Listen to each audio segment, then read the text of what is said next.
Estamos assistindo episódio por episódio da aclamada série animada de Star Wars. No episódio de hoje, Sombra da Malevolência, o terceiro da primeira temporada, enquanto os separatistas começam a atacar instalações médicas da República, o General Anakin Skywalker lidera uma ousada investida contra o General Grievous e a Malevolência com a ajuda da sua padawan Ahsoka, do Mestre Jedi Plo Koon e de um pequeno esquadrão de clones e novos bombardeiros Y-Wing de longo alcance. A frase do dia, curiosamente, depende da versão que você decidiu assistir. Na versão que passou na televisão, lá em 2008, temos "Fácil é o caminho para a sabedoria para aqueles que não estão cegos consigo mesmos", enquanto o Blu-ray da série e o DVD da primeira temporada modificam para o que estava no roteiro original com a frase "Fácil é o caminho para a sabedoria para aqueles que não estão cegos pelo ego".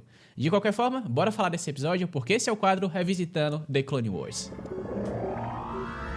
A galáxia frequentemente ecoa a si mesma de maneiras novas e inesperadas, com semelhanças que conectam eras e linhas do tempo também distintas, de uma forma que reflete como a própria história da vida real também tende a se repetir. Falamos de referências no episódio passado, a Estrela da Morte, o canhão iônico da Malevolência, as referências de duas armas perversas usadas para o mal. Olhando para o passado, cavaleiros Jedi envolvidos em guerras mandalorianas relutantemente, assim como o Jedi nas guerras clônicas. Um herói da sua época que vira vilão. Olhando para o futuro, a elaboração de uma resistência contra as forças da Primeira Ordem, combatendo injustiças e corrupção, tal qual a Aliança Rebelde. Mas e você? Já ouviu falar do esquadrão que fez a corrida de Balmorra em menos de 10 parsecs? Ao revisitar esse episódio pela primeira vez desde o lançamento de Solo, a história Star Wars, o esplendor visual da lendária corrida de Castle que Han fez dá ainda mais ressonância à menos comentada corrida de Balmorra de Anakin. Ao desaparecer na nebulosa Khalida para traçar um atalho que é um lugar sombrio, cheio de criaturas misteriosas, Anakin mostra-se tão confiante quanto o jovem e prudente Han Solo, acreditando que ele e seu esquadrão sombra possam chegar primeiro no alvo antes do inimigo usando um atalho de contrabandista. Sua missão é nobre, correr em auxílio de 60 mil clones feridos em uma estação médica secreta nos limites externos do Baixio Khalida que está prestes a ser atacada. Mas a que custo?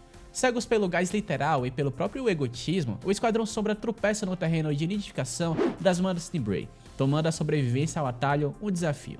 Eles avançam às pressas em direção a algo que não compreendem totalmente, sentindo que poderiam enfrentar sozinhos toda a frota separatista, sem dúvida. Do outro lado, quando eles chegam lá, eles encaram a Malevolência, que chega junto deles e dispara contra os transportes utilizados para evacuar alguns dos feridos, em uma batalha que se mostra quase tão custosa quanto a corrida pela trincheira da Estrela da Morte pela rebelião. Enquanto o restante dos seus homens tem sua confiança abalada no processo, Anakin ele mantém-se obstinado.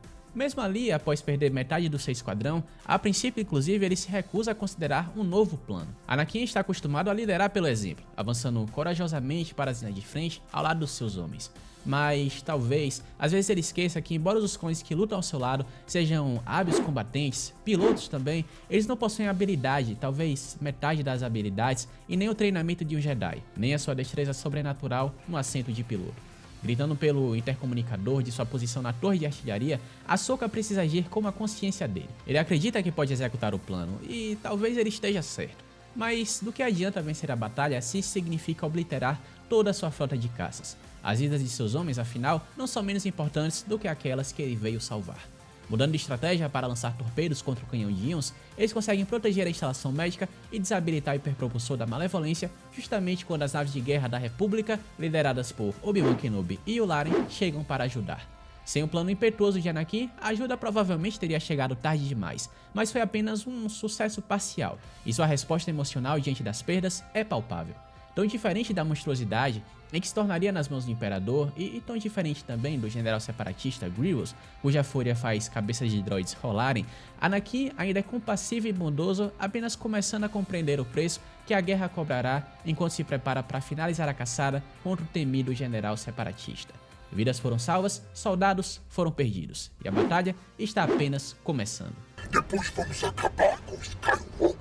Eu tô com um pressentimento muito ruim. Esse é o segundo episódio da trilogia da Malevolência, estreando ali no dia 10 de outubro de 2008, e que mostra mais referências ainda a Star Wars Uma Nova Esperança, inclusive na Y-Wing. Joe Johnston, o diretor de efeitos visuais da Nova Esperança, especulou na época de sua criação que as Y-Wing rebeldes utilizadas no ataque à Estrela da Morte era a versão bem mais reduzida de uma nave mais antiga, vista aqui agora em toda a sua glória nas guerras clônicas como a Y-Wing BTL-B. No caso dos filmes, o bombardeiro Y-Wing perde o lugar do artilheiro enquanto ele trava o canhão iônico em uma posição orientada para frente. Esse daí dos filmes era o modelo BTL-A4, substituído depois pela Aliança Rebelde pelo modelo BTL-S3, que inclusive voltou às origens com assento do artilheiro e ficou substituindo o canhão iônico por torres de blaster de tiro rápido. Essas Y-Wing em particular, as BTL-S3, eram muito utilizadas contra naves capitais, sendo depois substituídas pelas B-Wing. E falando em coisas do filme, o droid de 4 patas do Hangar da República é conhecido como o droid Plunk. Assim como seus primos, os modelos GNK ou droids Gonk,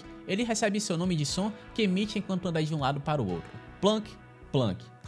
E se você tiver uma memória bem afiada, percebe ainda que o Império utiliza as mesmas cadeiras da época da República a bordo da Estrela da Morte. Então é claro, você não pode falar que o Império não reutiliza, reusa e recicla. Claro, os 3 R's muito importantes. Esse aí tá com fome. Tá nada, tá rindo pra você. E esse foi o episódio Sombra da Malevolência, um pouco curto nas curiosidades, mas ainda carregando a noção de repetição e continuidade das histórias de uma galáxia muito, muito distante, com elementos que nem sempre são tão óbvios assim, como por exemplo, a sombra do Clovis, que ficou tão oculta no roteiro que eu não tive espaço para mencioná-lo aqui, senão nessa parte daqui, tá? Você achou que eu não ia fazer referência, né? Mas e aí, tá curtindo revisitar a série com a gente? Se sim, volta aqui no próximo episódio quando a missão de Anakin para lançar um contra-ataque na arma separatista se torna um pouco mais pessoal. Enquanto isso, não deixe de se inscrever no canal, deixar o like e ativar as notificações para quando o próximo vídeo sair.